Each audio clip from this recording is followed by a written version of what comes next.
Isang magnitude 7.6 na lindol ang yumanig sa karagatan ng Davao Oriental bandang alas 9:43 ng umaga ngayong Biyernes.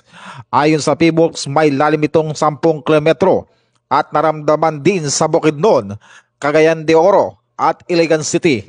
Inaasahan ang mga aftershocks at pinsala dahil sa lakas ng pagyanig. Naglabas ang PBOX ng tsunami warning para sa mga lalawigan ng Davao Oriental, Dinagat Islands, Surigao del Norte, Surigao del Sur, Eastern Samar, Southern Leyte at Leyte. Maaaring umabot sa higit 1 metrong taas ng alon sa pagitan ng 9:43 at 11:43 AM.